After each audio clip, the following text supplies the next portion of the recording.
अपना प्रदेश उत्तर प्रदेश देख रहे हैं आप। मैं हूं आपके साथ पूजा मोहन पांडे। खबरों की शुरुआत करते हुए सबसे पहले आपको बता देते हैं, योगी सरकार नई जनसंख्या नीति 2021-30 लाने जा रही है। मुख्यमंत्री के सामने गुरुवार को लोक भवन में जनसंख्या नीति का मसौदा पेश किया गया। इसके तहत यूपी में नवजात मृत्यु दर, मातृ मृत्यु दर को कम करने की कोशिश होगी। जनसंख्या के लिए मुख्यमंत्री योगी आदित्यनाथ खुद इस नीति को जनसंख्या दिवस 11 जुलाई को जारी करने वाले हैं। मुख्यमंत्री ने कहा कि कुछ समुदायों में भी जनसंख्या को लेकर जागरूकता का अभाव है। ऐसे में समुदाय केंद्रित जागरूकता के प्रयास की जरूरत है। उन्होंने कहा, आबादी विस्तार के लिए गरीबी और अशिक्षा बड़ा कारक है। प्रदेश की वर्तमान जनसंख्या नीति 2016 की अवधि समाप्त हो चुकी है। अब नई नीति समय की मांग है।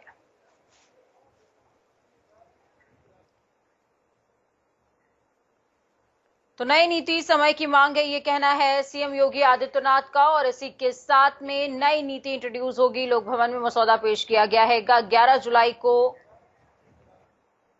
नीति प्रदेशवासियों के सामने आ सकती है। इस खबर पर ज्यादा जानकारी के लिए अनूप हमारे साथ में ग्राउंड जीरो से जुड़ चुके हैं। अनूप, क्या कुछ पूरी जानकारी है पूरे मामले के बारे में? देखिए पूजा, उत्तर प्रदेश में जनसंख्या वृद्धि एक महंगाई का महत्वपूर्ण कारण है। इसी वजह से सरकार काफी लंबे समय से इस पर विचार कर रही थी कि जनसंख्या नीति को लेकर उत्तर प्रदेश में कुछ बनाए जाए।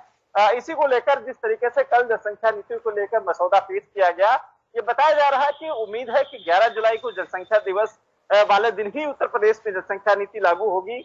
2021-30 जो नीति बनाई गई है, उसमें खासकर जो गर्भवती महिलाएं हैं या शिशु की है जो मृत्यु दर है, उसमें भी कहीं न कहीं गिरावट आएगी। उसमें ऐसे जो नियम कायदे कानून रखे गए हैं कि उनको अच्छी तरीके से उनको इलाज भी संभव हो पाएगा। और साथ ही साथ जिस तरीके से बुजुर्गों को लेकर उसमें भी खास ध्यान रखने की एक उसमें नियम कायदे कानून बनाए गए हैं। ठीक उसी प्रकार से जिस तरीके से उत्तर प्रदेश में लगातार जो गर्भवती महिलाओं की और बच्चों की प्राय मौतों की संख्या लगातार बढ़ती रही है, उसको लेकर हालांकि सरकार ने काफी इंतजाम किए, लेकिन नई जो जनसंख्या नीति प्रणाली आएगी उसको लेकर इसमें सब कायदे कानून रखे गए हैं।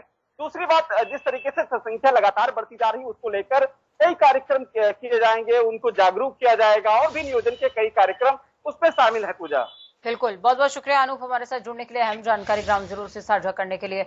खबरों में आगे बढ़ते हुए आपको बता दें, भोजपुरी फिल्मों और गानों में बढ़ती अश्लीलता पर मुख्यमंत्री योगी आदित्यनाथ ने चिंता जताते हुए सख्त निर्णय लिया है। उत्तर प्रदेश फिल्म विकास परिषद के अध्यक्ष राजू श्रीवास्तव के प्रस्ताव को गंभीरता से लेते हुए सीएम योगी ने निर्देश दिए हैं कि अश्लीलता परोसने वाली भोजपुरी फिल्मों को सरकार की ओर से अनुदान नहीं दिया जाएगा। राजू श्रीवास्तव ने गुरुवार को मुख्यमंत्री के सरकारी आवास पर योगी आदित्यनाथ से मुलाकात करी थी। इस दौरान उन्होंने फिल्म सिटी की स्थापना के लिए चल रही प्रक्रिया की जानकारी भी दी। साथ ही कहा कि भोजपुरी भाषा में बनने वाली फिल्मों और गानों में अश्लीलता बढ़ रही है। इससे हमारी संस्कृति और समाज पर दुष्प्रभाव पड़ रहा है। इससे पहले सांसद रवि किशन भी फिल्मों में बढ़ती अश्लीलता पर रोक लगाने की मांग कर चुके हैं, जिस पर सीएम योगी आदित्यनाथ ने कहा कि जो फिल्में और गाने अश्लीलता को बढ़ावा देते हैं, उन फिल्मों पर सरकार की तरफ से जाने वाले अनुदान पर तत्काल रोक लगा दी जाए।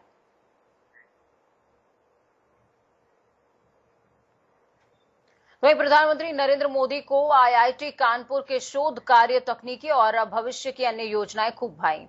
उन्होंने संस्थान के विशेषज्ञों और शोधार्थियों के साथ में बातचीत करी, उनकी तारीफ भी करी है। प्रधानमंत्री गुरुवार सुबह देश भर के सेंट्रली फंडेड टेक्निकल इंस्टीट्यूशंस के निदेशकों और संस्थान के प्रमुख अधिकारियों से ऑनलाइन मुखातिब हुए थे। इसमें 70 से ज्यादा तकनीकी संस्थान के निदेशकों ने हिस्सा लिया था, जिसके बाद उन्होंने ट्वीट करते हुए कोरोना संक्रमण के दौरान तकनीकी संस्थानों के संक्रमण रोकने की तकनीक और उसके खिलाफ रक्षात्मक तंत्र विकसित करने में योगदान की सराहना भी करी है। तो देर शाम बीजेपी के राष्ट्रीय अध्यक्ष जेपी नड्डा लखनऊ पहुंचे। जेपी नड्डा लखनऊ एयरपोर्ट से सीधे पीजीआई के लिए रवाना हो गए, जहां नड्डा ने पीजीआई हॉस्पिटल में भर्ती पूर्व मुख्यमंत्री कल्याण सिंह का हालचाल जाना था। इस दौरान नड्डा के साथ CM Yogi Adityanath, deputy CM Keshav Prasad Maurya, Dinesh Sharma और प्रदेश अध्यक्ष स्वतंत्र देव सिंह भी मौजूद रहे। आपको बता दें कि आज सुबह आज सुबह कल्याण सिंह के निधन की अफवाह सोशल मीडिया पर तेजी से वायरल हो रही थी, लेकिन हम आपको ये भी बता दें कि कल्याण सिंह का आज पीजीआई अस्पताल में इलाज चल रहा है और वो ठीक है, बेहतर स्थिति में है। उनकी सेहत में सुधार भी है, उन्होंने आज बात भी करी है। और आपकी टीवी स्क्रीन पर दूसरी तरफ एक ट्वीट चल रहा है, ये स्वतंत्र देव सिंह का ट्वीट है जो उन्होंने किया था और इसी ट्वीट के जरिए कहीं ना कहीं भ्रम फैलना शुरू हो गया। हालांकि इस ट्वीट को स्वतंत्र देव सिंह ने बाद में विड्रॉ कर दिया, डिलीट कर दिया। धर्मनगरी चित्रकूट में आज से शुरू हो रही राष्ट्रीय स्वयंसेवक संघ की अखिल भारतीय प्रांत प्रचारकों की बैठक में आगामी कार्य की योजनाएं तय की जाएंगी। साथ ही कोरोना संक्रमण के बाद सामान्य होते जनजीवन के बीच शाखाओं के संचालन, शिक्षा वर्ग पर विचार होगा। इस बैठक में कोरोना की संभावित तीसरी लहर में सेवा कार्यों की तैयारी पर भी विमर्श किया जाएगा। संघ के अखिल भारतीय प्रचार प्रमुख सुनील अंबेकर के मुताबिक 9 और 10 जुलाई यानी कि आज और कल को 11 क्षेत्र के क्षेत्र प्रचारक और सह क्षेत्र प्रचारकों की बैठक में सर संघ चालक मोहन भागवत, सरकार्यवाहक दत्तात्रेय होसबोले और सभी 5 सरकार्यवाहक मौजूद रहने वाले हैं। 12 जुलाई को देश भर के सभी 45 प्रांतों के प्रांत प्रचारक और सह प्रांत प्रचारक ऑनलाइन माध्यम से बैठक में जुड़ेंगे। तो वहीं 13 जुलाई को संघ के विविध संगठन के संगठन मंत्री भी आभासी माध्यम से बैठक में शिरकत करेंगे। तो आज से आगाज है चिंतन शिविर का और इस चिंतन शिविर में आगामी परिवेश को देखते हुए किस तरीके से आरएसएस को आगे बढ़ाया जाए, इस पर विचार विमर्श होने वाला है। इस खबर पर ज्यादा जानकारी के लिए संजय साहू हमारे साथ में चित्रकूट से जुड़ चुके हैं। संजय, क्या कुछ अपडेट है आपके पास?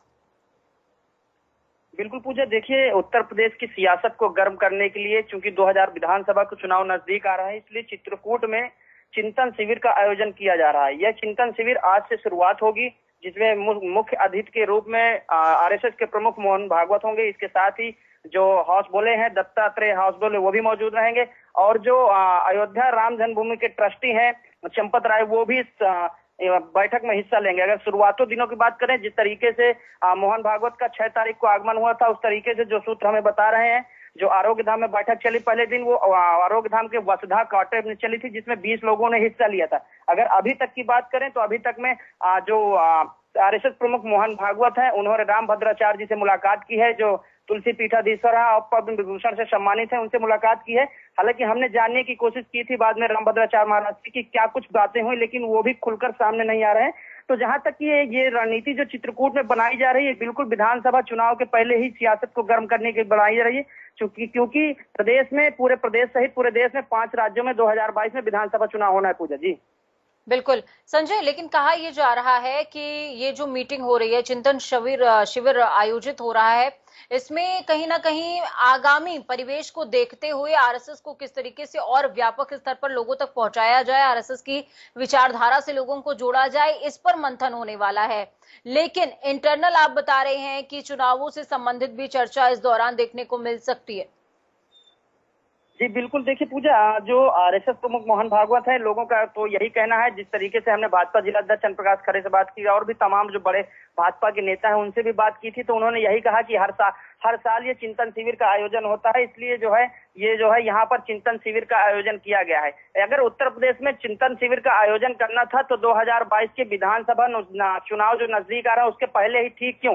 ये चिंतन शिविर इसके पहले भी किया जा सकता था, इसके बाद भी किया जा सकता था, लेकिन इस सियासत को गर्म करने के लिए ये भी जो है एक तरीके से बिल्कुल रणनीति बनाई गई है कि चित्रकूट से न हटकर, उत्तर प्रदेश से हटकर मध्य प्रदेश के हिस्से में जो आरएसएस की बैठक है इसको लगाई जाए और यहाँ से रणनीति शुरू की जाए। पूजा जी ठीक है, बहुत बहुत शुक्रिया हमारे साथ जुड़ने के लिए, अहम जानकारी साझा करने के लिए संजय। अपना बहुत ख्याल रखिए।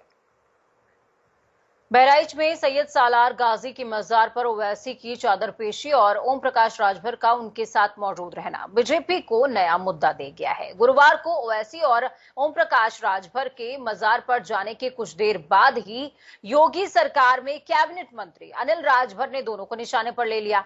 वाराणसी में प्रेस कॉन्फ्रेंस करी और अनिल राजभर ने कहा, ओम प्रकाश राजभर ने बहराइच में सैयद सालार गाजी की मजार पर चादर चढ़ाकर राजभर समाज का अपमान किया है।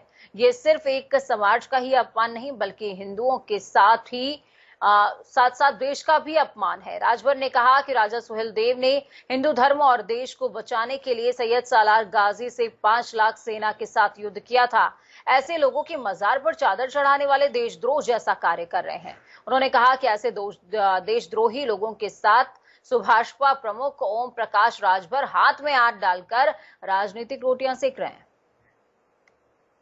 महाराजा सुहेलदेव जिन्होंने देश के लिए, इस देश की सबसे बड़ी लड़ाई लड़ने का काम किया था, आज उनका अपमान ओवैसी और ओम प्रकाश राजभर जैसे लोगों ने किया है। सैयद सलार गाजी की मजार पर जाकर जो एक आक्रांता देश पर हमला बोलने का, जिसके ऊपर गुनाह हो, जिसने गुनाह किया हो, देश की हजारों मां बहनों, हमारे धर्म को पर हमला बोलने का जिसके ऊपर आरोप रहा हो, ऐसे सैयद सलार मसूद की मजार पर जाकर उसको सम्मानित करने का काम आज ओवैसी और ओम प्रकाश राजभर जैसे लोगों ने किया है।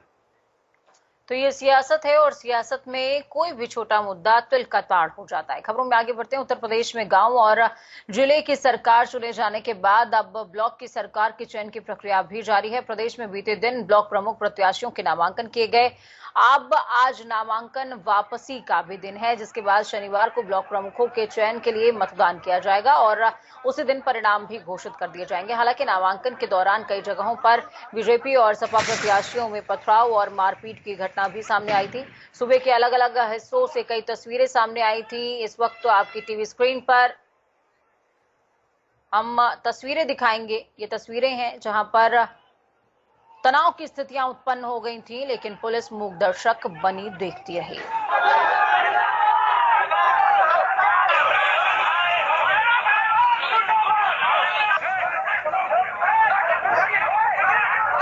तो बुलंदशहर, कन्नौज, झांसी, संभल, सीतापुर, उन्नाव। वहीं प्रियंका गांधी ने उत्तर प्रदेश में ब्लॉक प्रमुख चुनाव के नामांकन के दौरान कई स्थानों पर हुई हिंसा को लेकर राज्य सरकार पर निशाना साधा और आरोप लगाया कि सूबे में कानून व्यवस्था की आंख पर पट्टी बांधकर लोकतंत्र का चीरहरण चल रहा है।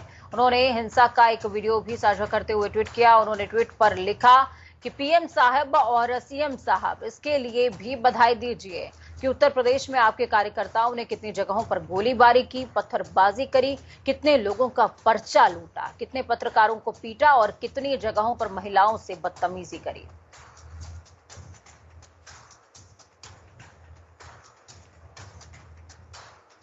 तो आपको बता दें कि प्रियंका गांधी का ये ट्वीट सियासी हलकों में इस समय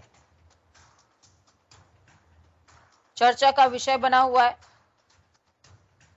इस खबर पर ज्यादा जानकारी के लिए संजीव कपासिया हमारे साथ में जुड़ चुके हैं।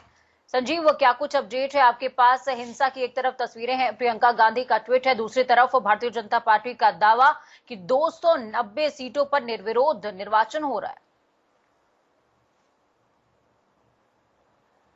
देखिए पूजा, सत्ता की हनक का प्रदर्शन, मारपीट, झगड़ा, बलवा और गोलीकांड जैसी घटनाएं इन चुनावों की परिणति बन गई है। आप देखिए ब्लॉक प्रमुख के चुनाव में जिस तरीके से सत्ता के मद पर सवार होकर भारतीय जनता पार्टी के कार्यकर्ताओं ने विपक्षी दलों के प्रत्याशियों के साथ मारपीट की, उनके पर्चे छीनने का प्रयास किया, उस पर विपक्ष पूरी तरीके से सरकार की मशीनरी पर हमलावर है। प्रियंका गांधी की बात करें तो उनका साफ तौर पर निशाना देश के प्रधानमंत्री नरेंद्र मोदी, उत्तर प्रदेश के मुख्यमंत्री योगी आदित्यनाथ पर है और उन्होंने कहा है कि इस पूरे मामले पर भी दोनों नेताओं को बधाई देनी चाहिए। हालांकि भारतीय जनता पार्टी का दावा है कि 290 ब्लॉक प्रमुख उत्तर प्रदेश में निर्विरोध निर्वाचित हुए हैं और ये भारतीय जनता पार्टी की बड़ी जीत है। लेकिन पूरा देश जानता है कि ये चुनाव सत्ता के चुनाव होते हैं। मायावती तो पहले ऐलान कर चुकी है कि ये चुनाव हम नहीं लड़ेंगे क्योंकि ये सत्ता के चुनाव होते हैं। जो भारतीय जनता पार्टी के टिकट पर जीतेंगे, बसपा की सरकार बनने के बाद बसपा में शामिल हो जाएंगे। यानी इन चुनावों का जो परसेप्शन है पूजा, पूरी तरीके से सत्ता की हनक के दम पर पूरा होता है और यही सपा शासन काल में हुआ, यही बसपा शासन काल में हुआ। और पार्टी विद द डिफरेंस की बात करने वाले भारतीय जनता पार्टी के तमाम लीडर, उनकी सरकार में भी इस तरीके की घटनाएं सामने आई। सीतापुर में आप देखिए गोलीकांड सामने आया, कई जगह से विपक्षी दलों के और यही वजह है संजीव कि हाईकोर्ट को भी सामने आना पड़ा है और निर्वाचन के लिए, माफ कीजिएगा, नामांकन के लिए हाईकोर्ट ने भी स्टेप अप किया है। बहुत बहुत शुक्रिया हमारे साथ जुड़ने के लिए, अहम जानकारी साझा करने के लिए।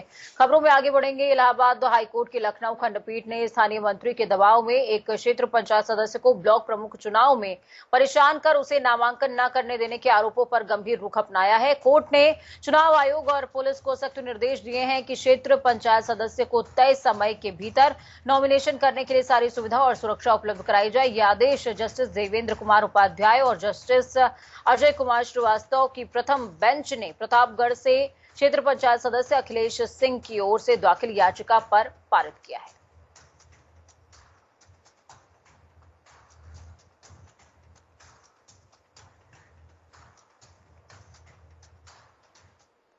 तो खबरों में आगे बढ़ते हुए रुक करेंगे देवभूमि का, और मुख्यमंत्री पुष्कर सिंह धामी आज केदारनाथ का दौरा भी करने वाले हैं। इस दौरान वो केदार घाटी में चल रहे पुनर्निर्माण कार्यों का स्थलीय निरीक्षण करने वाले हैं। ये फैसला उन्होंने चारधाम यात्रा को लेकर सचिवालय में आयोजित समीक्षा बैठक के बाद लिया। बैठक के दौरान उन्होंने अधिकारियों को कई जरूरी निर्देश भी दिए हैं।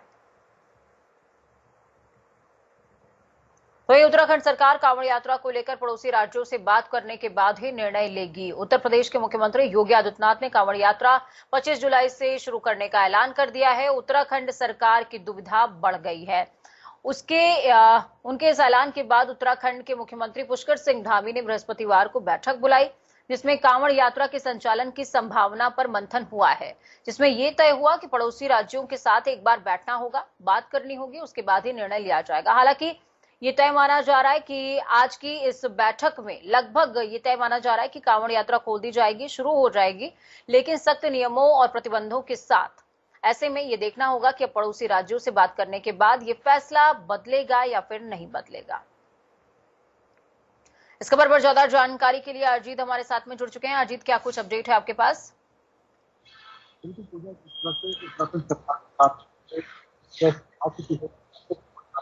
यहाँ पर करना होगा। हालांकि तीरथ सरकार ने 3 जून को एक आदेश जारी कर यात्रा को पूरी तरह से स्थगित जरूर कर दिया था, जबकि दूसरी देवस्थान को मुख्यमंत्री पुष्कर सिंह धामी की अध्यक्षता में कांवड़ यात्रा के संचालन को लेकर बैठक आयोजित की गई है। और बैठक में एक निर्णय ये भी सुनने में आया है कि यात्रा को पूरी तरह से यहाँ पर लागू कर दिया जाएगा और इस बार यात्रा को स्थगित नहीं रखा जाएगा। लेकिन एक क्लॉज इसमें डाल दिया गया है कि पड़ोसी राज्य, चाहे उसमें उत्तर प्रदेश की बात हो, हरियाणा, पंजाब, दिल्ली, हिमाचल प्रदेश की बात हो, तो सभी राज्यों से समन्वय बैठा कर उनसे बातचीत करने के बाद ही इस पर अंतिम निर्णय होगा। लेकिन जिस तरह से उत्तर प्रदेश के मुख्यमंत्री योगी आदित्यनाथ ने 25 जुलाई से कांवड़ यात्रा को संचालन को मंजूरी दे दी है, तो ऐसे में उत्तराखंड प्रदेश से भी इसको मंजूरी मिलना तय माना जा रहा है। लेकिन सीधे तौर पर पुष्कर सिंह धामी की अध्यक्षता में जो बैठक हुई है, उसके बाद अब इस पर आम सहमति जरूर बनी है। लेकिन पड़ोसी राज्य इस पर क्या चाहते हैं या उनकी तरफ से किस तरह का इसका रोड मैप या समन्वय बैठा जाएगा, इसको लेकर बैठक होगी। हालांकि धामी सरकार ने इसको संचालन को लेकर अनुमति जरूर दी है। बिल्कुल, जब इसमें सभी राज्यों की सहमति होगी। ठीक है, बहुत बहुत शुक्रिया अजीत हमारे साथ जुड़ने के लिए, अहम जानकारी ग्राउंड जीरो से साझा करने के लिए। खबरों में आगे बढ़ेंगे। धन सिंह रावत आज विधानसभा में चिकित्सा शिक्षा विभाग के अधिकारियों के साथ बैठक करने वाले हैं। धन सिंह रावत की चिकित्सा शिक्षा विभाग के साथ ये पहली बैठक होगी। इस बैठक में प्रदेश भर में चिकित्सा शिक्षा के हालातों पर चर्चा होगी। विधानसभा में होने वाली चिकित्सा शिक्षा विभाग की बैठक में दून मेडिकल कॉलेज के प्रिंसिपल आशुतोष सयाना के साथ साथ मेडिकल कॉलेज के कई अधिकारी भी मौजूद रहेंगे। वक्त यहाँ पर छोटे से ब्रेक का। ब्रेक के उस पार खबरों का सफर लगातार जारी रहेगा। बने रहिए जनता टीवी के साथ, क्योंकि हमें आपकी ताकत अपना और अपनों का बहुत ज्यादा ख्याल रखिए। नमस्कार।